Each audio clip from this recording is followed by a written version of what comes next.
Mais par rapport à ça, c'est un petit peu ce qui a déjà été dit, on fait montre d'un bel état d'esprit. Je crois que c'est la marque de fabrique de ce groupe. L'engagement, effectivement, on a vu qu'à chaque fois qu'on a tenu le ballon, qu'on a gagné les collisions, on a joué dans l'avancée, on a mis vraiment en difficulté cette équipe de Biarritz.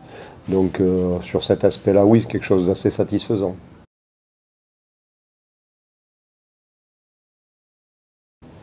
La touche, c'est insuffisant.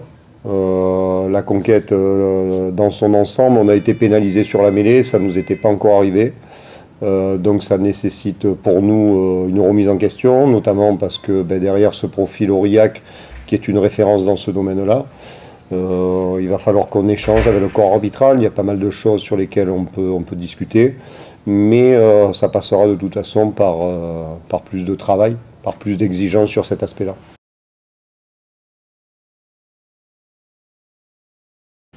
C'est toujours plus simple de travailler dans la victoire, forcément.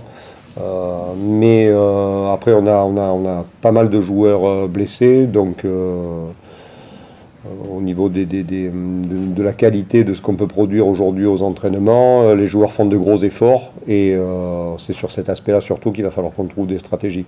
Avec de la casse encore en deuxième ligne ce soir? Ouais, tout à fait, ouais. Bien souvent dans ces cas-là, c'est souvent le même poste qui est ciblé, qui est touché, et là en l'occurrence, c'est encore le poste de deuxième ligne. Après celui d'étalonneur, c'est le poste de deuxième ligne. On avait déjà celui des troisième lignes qui était bien touché. Donc le pack, il laisse beaucoup de plumes. Forcément, il y a une adaptation, une harmonisation par rapport à tout ça. Pour être cohérent en termes de récupération, de temps de travail, d'unité de travail, oui, on est obligé de s'adapter à ce rythme.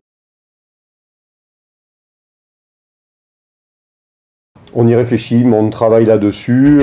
C'est quelque chose qu'on ne maîtrise pas suffisamment, qu'on a plutôt l'impression de subir un petit peu. Donc on se pose des questions, on travaille sur cet aspect-là, on échange beaucoup avec les leaders au sein du staff et tout ça pour trouver les solutions, mais c'est une vraie question.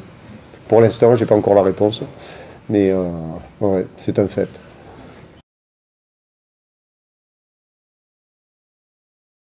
C'est une vraie difficulté. On a déjà les jeunes espoirs qui s'entraînent avec nous, qui font de gros efforts. Donc oui, forcément, parce qu'on n'a pas d'autres options.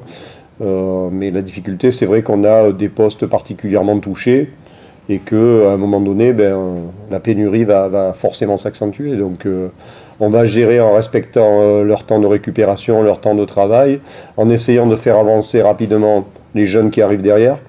Il y a un très bon travail qui est fait par la formation, mais après se confronter au haut niveau comme ça demande beaucoup d'exigences. Donc ça participe à une collaboration transversale au sein du club